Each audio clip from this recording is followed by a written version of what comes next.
24 novembre 1899. Ce matin, mon doux Jésus vint et me transporta hors de mon corps. Le voyant rempli d'amertume, je l'ai supplié de verser cette amertume en moi. Mais, même si je l'ai beaucoup prié, je n'arrivai pas à obtenir qu'il le fasse. Cependant, ma respiration devint amère, puisque je m'étais approché de sa bouche pour recevoir son amertume. Pendant ce temps, j'ai vu un prêtre qui mourait. Je n'étais pas sûre de son identité, compte tenu de ce que j'avais une intention de prière pour un prêtre malade. Je ne pouvais pas savoir si c'était lui ou un autre, et j'ai dit à Jésus, « Seigneur, que fais-tu? Ne vois-tu pas le manque de prêtres qu'il y a dans Corato pour que tu veuilles nous en prendre un autre ?» Sans faire attention à moi, et avec une main menaçante, Jésus me dit, « Je les détruirai, j'en détruirai encore plus. »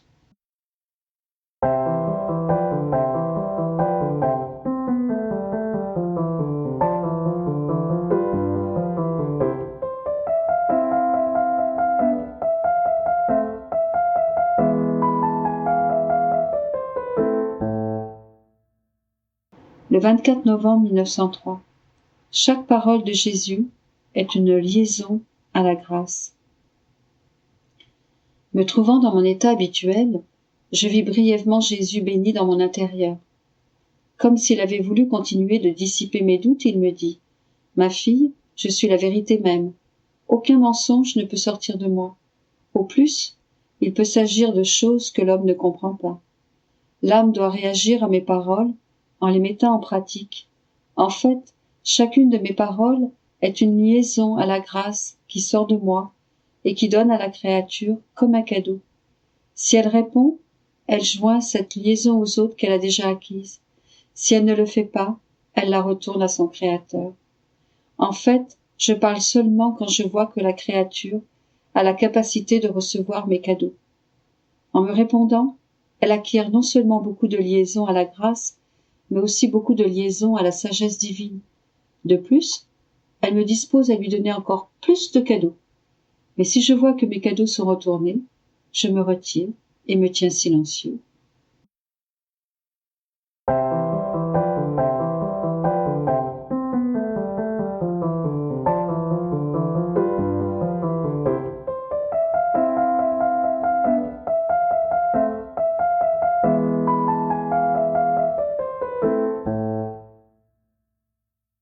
24 novembre 1904. Pour qu'un don puisse se faire, il faut l'union de deux volontés, la volonté de celui qui donne et la volonté de celui qui reçoit. J'étais totalement affligée et oppressée. En voyant mon bon Jésus, ruisselant de sang, je lui dis, « Seigneur béni, veux-tu me donner au moins une goutte de ton sang pour remédier à tous mes maux ?» Il me répondit, « Ma fille, pour qu'il y ait don, il faut la volonté de celui qui donne et la volonté de celui qui reçoit. Autrement, si l'une des deux volontés fait défaut, le don ne peut pas se faire. Il faut l'union de deux volontés. Oh, que de fois ma grâce est étouffée et mon sang rejeté et piétiné. » Pendant qu'il disait cela, je vis beaucoup de monde fourmiller dans le sang de Jésus. Beaucoup en sortaient, ne voulant pas demeurer dans ce sang, où se trouvent tous les biens et tous les remèdes à nos maux. «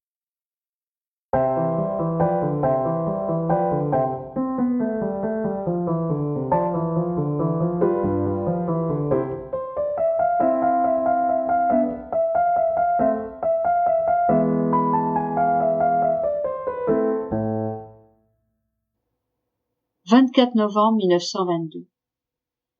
Les effets d'une parole ou d'un regard de Jésus. Jésus réprimande Louisa qui aimerait que ses vérités demeurent cachées. Je pensais à mon doux Jésus au moment où il fut amené devant Hérode et je me disais, comment est-il possible que Jésus, qui est si bon, n'ait pas daigné dire un mot à Hérode ou même le regarder? Peut-être que ce cœur perfide aurait pu être converti par le pouvoir du regard de Jésus. Se manifestant, Jésus me dit, « Ma fille, la perversité et la dureté de cœur d'Hérode étaient telles qu'il ne méritait pas que je le regarde ou que je lui dise un seul mot. Au contraire, si je l'avais fait, il aurait été encore plus coupable, parce que chacune de mes paroles établit un lien additionnel, une union plus grande, un rapprochement plus grand entre moi et la créature. Quand une âme sent mon regard, la grâce commence à agir. Si mon regard ou ma parole sont doux et bénéfiques, alors l'âme se dit, comme il est beau, pénétrant, tendre, mélodieux, comment ne pas l'aimer? Si mon regard ou ma parole sont empreints de majesté, resplendissants de lumière, l'âme dit, quelle majesté, quelle grandeur, quelle lumière pénétrante, comme je me sens petite, misérable, et dans la noirceur, comparée à cette lumière resplendissante. Si je voulais te décrire la puissance, les grâces et le bien que portent mes paroles, qui sait combien de livres tu aurais à écrire? Vois tout le bien que je t'ai fait, en te regardant tant de fois, en poursuivant avec toi de si intimes conversations. Je ne me suis pas contentée de quelques paroles avec toi, non, je t'ai servi des exposés complets. Il s'ensuit que les liens entre toi et moi sont innombrables. Je t'ai traité comme un maître traite ses disciples. Quand quelqu'un d'autre qu'un disciple lui demande des conseils, l'enseignant se contente de quelques mots, mais souhaitant faire de ses disciples des enseignants comme lui, il leur consacre des jours entiers, leur parle longuement et les guide toujours. Parfois, il développe une argumentation ou donne des exemples pour les aider à comprendre. Il ne les laisse jamais seuls, de peur que des distractions puissent, comme le vent, disséminer ses enseignements. Si nécessaire, il se prive de repos pour s'occuper d'eux, pour les instruire. Il ne néglige rien, ni la fatigue, ni les difficultés, ni ses sueurs pour atteindre son but, de transformer ses élèves en enseignants comme lui. C'est ce que j'ai fait avec toi. Je ne t'ai rien caché. Pour les autres, je n'ai eu que quelques mots, mais pour toi, j'ai servi des entretiens, de longues leçons, des comparaisons, durant la nuit, durant le jour, à toute heure. Que de grâce ne t'ai-je pas donné? Que d'amour ne t'ai-je pas témoigné, même au point de ne pouvoir être sans toi? J'ai de grands projets pour toi. Voilà pourquoi je t'ai tant donné. Et toi, tu voudrais me remercier en laissant cacher tout ce que j'ai dit et tout ce que j'ai accompli en toi, me privant ainsi de la gloire que je recevrai quand tout cela sera connu? Que dirais-tu d'un disciple, qu'un maître, après bien du travail, a réussi à transformer en un maître comme lui? Si ce disciple voulait garder pour lui-même toute la connaissance que le maître lui a livrée, refusant de la partager avec d'autres, ne serait-il pas un ingrat et une source de peine pour le maître? Que dirais-tu du soleil, si après avoir reçu tant de lumière et de chaleur de moi, il refusait d'irradier cette lumière et cette chaleur sur la terre? Ne lui dirais-tu pas, il est vrai que tu es beau, mais tu agis mal, en gardant ta lumière et ta chaleur pour toi-même? La terre, les plantes et les générations d'humains attendent ta lumière et ta chaleur. Elles en ont besoin pour recevoir la vie et être fertiles. Pourquoi nous prives-tu de tant de bienfaits? Ce qui rend ton comportement encore plus répréhensible, c'est que, lorsque tu nous donnes de la lumière et de la chaleur, tu ne perds rien. Au contraire, tu acquiers plus de gloire et tous te bénissent. N'es-tu pas comme ce soleil? J'ai placé en toi tellement de lumière concernant ma volonté que c'est beaucoup plus que le soleil qui illumine tous les hommes. L'humanité en tirera un grand bien. Moi-même et les générations d'hommes attendons que cette lumière s'irradie à partir de toi. Et toi, tu penses à la façon de la cacher, et tu t'inquiètes de ce que les personnes en autorité prennent les mesures nécessaires pour qu'elle brille à l'avantage de tous. Non, non, ce n'est pas correct. J'ai pensé mourir quand Jésus parlait. Je me sentais coupable parce que, récemment, j'avais été soulagée de voir que ceux qui en détenaient l'autorisation avaient été incapables de publier l'un de mes écrits. Oh, comme je me sentais mal d'être réprimandée si sévèrement. Du fond de mon cœur, je demandai à Jésus de me pardonner. Puis il me calma en disant Je te pardonne et je te bénis, mais sois plus prudente à l'avenir, afin de ne pas recommencer.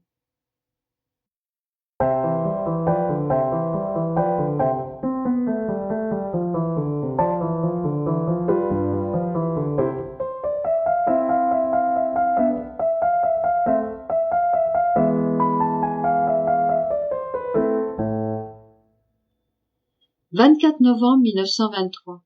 L'histoire de la divine volonté.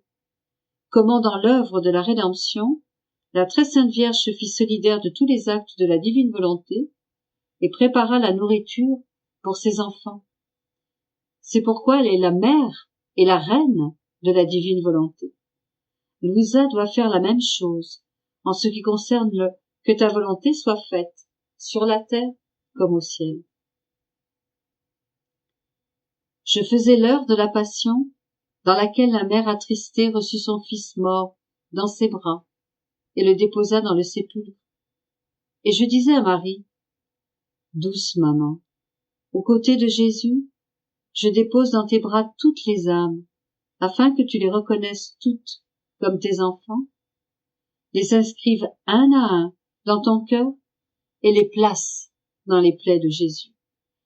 Ils sont les enfants de ton immense douleur, et cela est assez pour que tu les reconnaisses et les aimes. Je veux placer toutes les générations dans la suprême volonté, de telle sorte que personne ne manque, et au nom de toutes, je te réconforte et compatis avec toi. » À ce moment, mon doux Jésus bougea en moi en me disant, « Ma fille, si tu savais avec quelle nourriture ma mère attristée nourrissait tous ses enfants ?» Je lui répondis, « Qu'était cette nourriture, ô mon Jésus ?» Il poursuivit, « Puisque tu es ma petite choisie par moi pour la mission de ma volonté, et que tu es dans le fiat par lequel tu as été créé, je veux te faire connaître l'histoire de mon éternelle volonté, ses joies, ses souffrances, ses effets, son immense valeur, ce que je fis, ce que je reçus, et la personne qui avait à cœur de la défendre. Les petits me prêtent plus d'attention, parce que leur esprit n'est pas rempli par autre chose. Ils sont comme vides de tout, et si quelqu'un veut leur donner une autre nourriture, ils en sont dégoûtés parce que, étant petits, ils ont l'habitude de ne prendre que le lait de ma volonté. Cette volonté qui, plus que dans le cas d'une mère aimante, les garde attachés à sa divine poitrine, pour les nourrir abondamment. Et ils gardent leur petite bouche ouverte, dans l'attente du lait de mes enseignements, ce qui m'amuse beaucoup. Oh, comme ils sont beaux à voir, tantôt souriants, tantôt jubilants, tantôt en pleurs, pendant que je leur raconte l'histoire de ma volonté. L'origine de ma volonté est éternelle. Aucune affliction n'est jamais entrée en elle. Entre les personnes divines, cette volonté est parfaitement harmonieuse. En fait, elle est une. Pour chacun de ses actes, soit intérieurs, soit extérieurs, elle nous donne des joies infinies, de nouveaux contentements et un immense bonheur. Quand nous avons lancé la machine de la création, que de gloire, d'harmonie et d'honneur nous en avons tiré. Dès que le fiat fut prononcé, il diffusa notre beauté, notre lumière, notre puissance, notre ordre, notre harmonie, notre amour, notre sainteté, etc. Et nous avons été glorifiés par nos propres vertus en voyant, à travers notre fiat, la floraison de notre divinité dissimulée dans tout l'univers. Notre volonté ne s'est pas arrêtée là. Gonflée d'amour, elle créa l'homme. Tu sais son histoire, et par conséquent, je ne m'y arrête pas. Ah, ce fut l'homme qui causa à notre volonté sa première peine. Il attrista celui qui l'aimait tant et le voulait si heureux. Ma volonté pleura plus qu'une tendre mère qui pleure sur son fils devenu infirme et aveugle après s'être écarté d'elle. Ma volonté voulait être le premier acteur en l'homme pour aucune autre raison que de lui donner sans cesse de nouvelles surprises d'amour, de joie, de bonheur, de lumière, de richesse. Elle voulait lui donner sans cesse. Mais l'homme voulut faire sa volonté et se coupa de la divine volonté. Oh, comme nous aurions aimé qu'il n'ait jamais fait cela. Ma volonté se retira, et il tomba dans l'abîme de tous les maux. Pour que les deux volontés puissent être ressoudées, il fallait un être humain, possédant en lui la divine volonté. Comme moi, le Verbe éternel, j'aimais l'homme d'un amour éternel. Nous, les divines personnes, avons décrété que j'allais revêtir la chair humaine dans le but de venir sauver l'homme et de ressouder les deux volontés. Mais où descendre? Qui serait la créature qui prêterait sa chair à son Créateur? C'est ainsi que nous avons choisi une créature, et en vertu des mérites à venir du futur Rédempteur, elle fut exemptée du péché originel. Sa volonté et la nôtre ne faisaient qu'un. Cette céleste créature devait connaître l'histoire de notre volonté. Nous lui avons tout raconté, comme à une toute petite, la douleur de notre volonté, et comment, en coupant sa volonté de la nôtre, l'homme ingrat contraignit notre volonté à se retirer dans son cercle divin, contrarié dans ses desseins, et empêché de communiquer ses biens à l'homme, et d'atteindre le but pour lequel elle l'avait créé. Pour nous, donner, c'est nous rendre heureux, au même titre que celui qui reçoit de nous. C'est enrichir l'autre, sans nous appauvrir. C'est donner ce que nous sommes par nature et que la créature reçoit par grâce. C'est sortir de nous pour donner ce que nous possédons. Quand nous donnons, notre amour se déverse et notre volonté est en fait. Si nous n'avions pas voulu donner, pourquoi aurions-nous fait la création? Ainsi, le simple fait d'être incapable de donner à nos enfants, à nos chères images, était comme un deuil pour notre suprême volonté. Juste à voir l'homme fonctionner, parler et marcher sans être connecté à notre volonté, le contact ayant été brisé par lui, et à constater que les fleuves de grâce, de lumière, de sainteté, de science, etc., qui auraient pu couler vers lui mais ne le pouvaient pas, notre volonté était dans la peine. À chaque action que faisait la créature, il y avait pour nous une souffrance, parce que nous voyions cette action privée de valeur divine, sans beauté ni sainteté, complètement dissemblable de nos propres actes. Oh, comme la céleste petite comprenait cette grande peine que nous avions et le grand tort que s'était causé l'homme en se coupant de notre volonté. Oh, que de larmes elle a versé à cause de notre peine et de la grande misère de l'homme. Apeurée, elle ne voulait concéder aucune parcelle de vie à sa volonté, et c'est pourquoi elle demeura petite. Comme sa volonté n'avait aucune vie en elle, comment aurait-elle pu grandir? Cependant, ce qu'elle ne faisait pas, notre volonté le faisait. Elle la rendit toute belle, sainte et divine. Elle l'enrichit tellement qu'elle fit d'elle la plus grande de toutes. Elle fut un prodige de notre volonté, un prodige de grâce, de beauté, de sainteté. Mais elle demeura toujours petite, à tel point qu'elle n'a jamais quitté nos bras.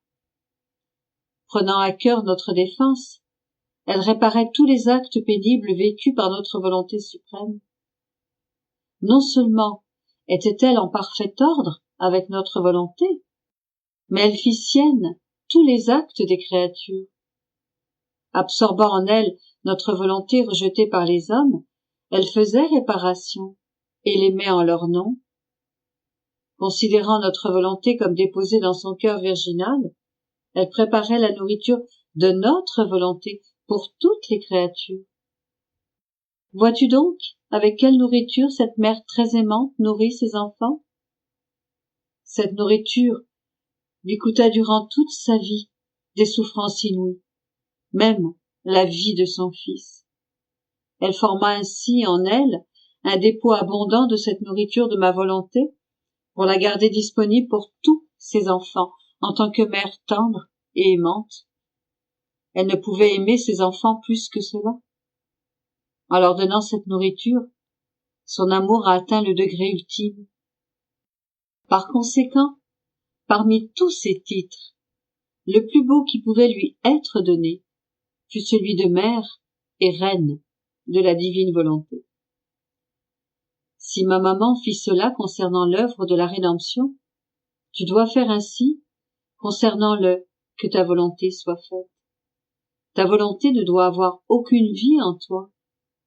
Faisant tien tous les actes de ma volonté pour toutes les créatures, tu les placeras en toi, et en faisant réparation auprès de ma volonté, au nom de tous, tu formeras en toi toute la nourriture nécessaire pour nourrir toutes les générations de la nourriture de ma volonté. Chaque parole et chaque connaissance additionnelle à son sujet sera une saveur additionnelle qu'ils trouveront dans cette nourriture, de telle manière qu'ils s'en nourriront avec avidité. Tout ce que je t'ai dit au sujet de ma volonté servira à aiguiser leur appétit de telle manière qu'ils ne voudront aucune autre nourriture, au prix même de n'importe quel sacrifice. S'il était reconnu qu'une nourriture est bonne, refait les forces, guérit les malades, à tous les goûts et plus encore, qu'elle donne la vie, embellit la personne et la rend heureuse, qui ne serait pas prêt à tous les sacrifices pour se procurer cette nourriture? Il en est ainsi de la nourriture de ma volonté. Pour que ma volonté soit aimée et désirée, il faut qu'elle soit connue. Par conséquent, sois attentive et reçois-la en toi, de sorte que, comme une deuxième mère, tu puisses préparer la nourriture de nos enfants. En faisant cela, tu imiteras ma maman. En fait, cela va te coûter beaucoup, mais en face de ma volonté, n'importe quel sacrifice ne te semblera rien. Fais-le comme une petite, ne quitte jamais mes bras, et je continuerai à te raconter l'histoire de ma volonté.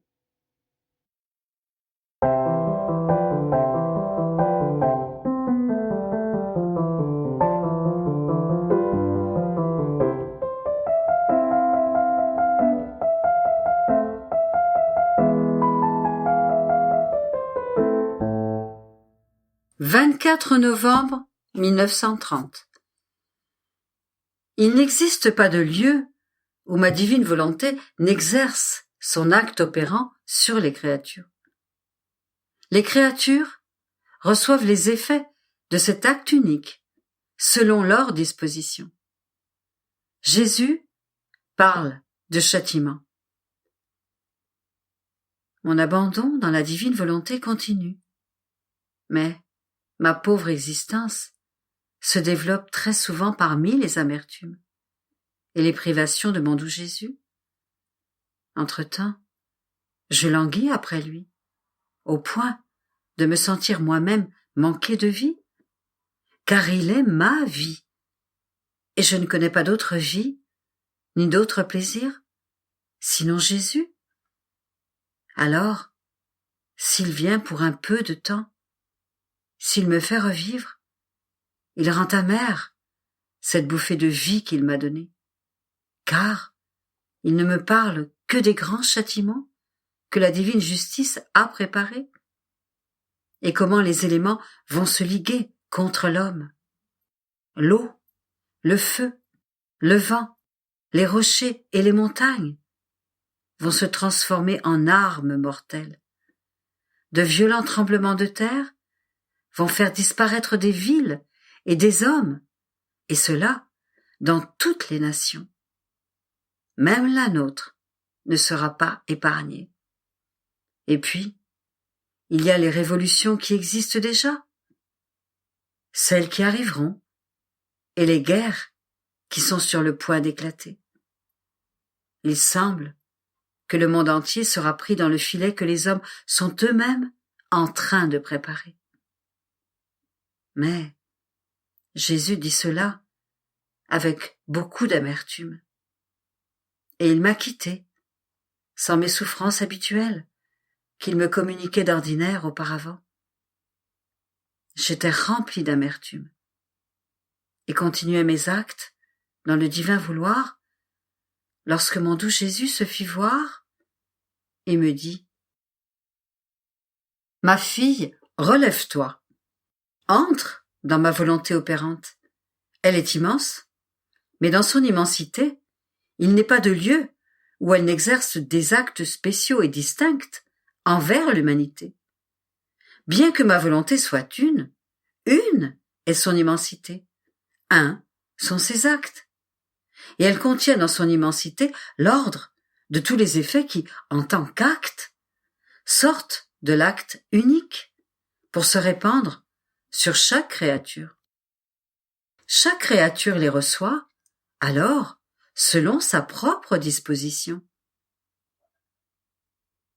Si la créature se trouve disposée à m'aimer, elle reçoit les effets de l'amour que répand ma volonté opérante. Si la créature est disposée à être bonne, elle reçoit les effets de la bonté opérante de mon vouloir. Si elle est disposée à se rendre sainte, elle reçoit les effets de la sainteté de mon vouloir. Ainsi, selon ses dispositions, l'immensité de mon fiat déverse ses effets distincts sur chaque créature qui les convertit en actes. Et quiconque n'est pas disposé ne reçoit rien, bien que ma divine volonté soit toujours opérante sur chaque créature. Et comme ces créatures ne veulent pas recevoir le bien que ma volonté veut leur donner, ma justice, convertie en châtiment, c'est bien que rejette la créature. C'est pourquoi ma divine volonté est toujours à l'affût, à l'intérieur des éléments, pour voir si les créatures sont disposées à recevoir le bien de sa volonté opérante continuelle. Et se voyant rejetée, ma volonté, lassée, arme les éléments contre les créatures. Par conséquent, des châtiments imprévus et de nouveaux phénomènes sont sur le point de se produire. Par ces tremblements presque continuels, la terre avertit l'homme de faire preuve de bon sens. Sinon, la terre va s'effondrer sous ses pieds, parce qu'elle ne veut plus le soutenir. Graves sont les malheurs qui sont sur le point d'arriver. Autrement, je ne t'aurais pas suspendu de ton état habituel de victime. Mais, pour la créature qui entre dans ma divine volonté, aucun acte ne lui échappe. La créature court vers chacun des actes opérants de ma volonté, les adore, les remercie, les aime, honore partout le vouloir suprême, et elle leur tient compagnie. Et dans sa petitesse, la créature voudrait garantir tous les actes de ma volonté avec son petit amour. Par conséquent, celle qui vit dans ma volonté peut défendre les droits d'un aussi saint vouloir.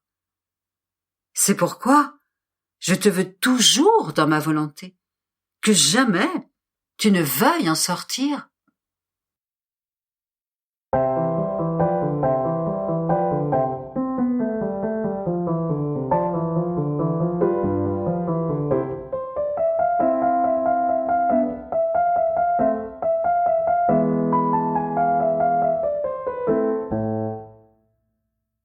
« 24 novembre 1935. L'amour véritable appelle toujours celui qui l'aime et l'enclôt en lui-même. Comment tout est voilé en dehors de la divine volonté. Exemple. Mon pauvre esprit se trouve sous les vagues impétueuses du divin vouloir, mais d'une impétuosité pacifique et heureuse qui fait que la pauvre créature se sent incapable de tout recevoir. Je suivais les actes du fiat et j'en arrivais au point de la création de l'homme et je pensais à tout l'amour que le Seigneur devait avoir pour l'Adam innocent avant le péché. Et mon bien-aimé Jésus me surprit et me dit : « Ma fille, aime-moi autant que cela est possible pour une créature. » Adam était un composite d'amour, et chacune de ses fibres aimait son Créateur. Il sentait la vie de son Créateur palpiter dans son cœur. L'amour véritable appelle à chaque instant celui qu'il aime, et en donnant sa vie avec son amour, il reprend pour sa propre vie celui qu'il aime. Lorsque ma divine volonté est aimée dans la créature, plus rien ne s'oppose à son empire. Elle règne et forme dans la créature son royaume tant attendu. Lorsque la créature m'aime autant qu'elle le peut, il n'y a plus en elle aucun espace vide de Dieu.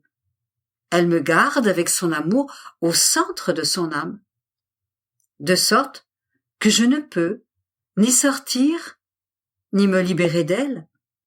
Et si je pouvais sortir, ce que je ne pourrais jamais faire, elle me suivrait, car nous ne pouvons nous séparer l'un de l'autre, puisque notre amour est le même. C'est pourquoi la créature qui m'aime peut dire en vérité: j'ai fait la conquête de celui qui m'a créé. Je l'ai en moi, je le possède, il est tout à moi, et personne ne peut me l'enlever. Ma fille, l'amour en Adam, avant le péché, était parfait, total. Ma volonté était sa vie, de sorte qu'il la ressentait plus que sa propre vie. Lorsqu'il pécha, la vie de mon fiat se retira, et la lumière resta en lui, sans quoi il n'aurait pas pu vivre et serait retourné au néant. En le créant, nous avons agi comme un père qui met ses biens et sa vie elle-même en commun avec son propre enfant. Adam a désobéi à son propre père et s'est rebellé contre lui. Et le père a été contraint, avec tristesse, de le mettre à la porte de sa résidence, de ne plus lui laisser en commun la possession ni de ses biens, ni de sa vie. Mais son amour est si grand que, bien que distant, il ne le laisse pas manquer des biens de première nécessité. Parce qu'il sait que si le père se retire, la vie de l'enfant est finie. C'est ce qu'a fait ma divine volonté. Elle a retiré sa vie, mais elle a laissé sa lumière en soutien et comme moyen nécessaire pour que son enfant ne périsse pas entièrement. Mais, en retirant sa vie, toutes les choses et toutes les œuvres de Dieu ont été voilées pour l'homme. Ma divine volonté a voilé l'intelligence, la mémoire et la volonté de l'homme, qui est resté comme ces pauvres mourants dont la pupille de l'œil, recouverte d'un voile, ne voit plus clairement la vie de la lumière. Ma divinité elle-même, en descendant du ciel sur la terre, s'est voilée de mon humanité.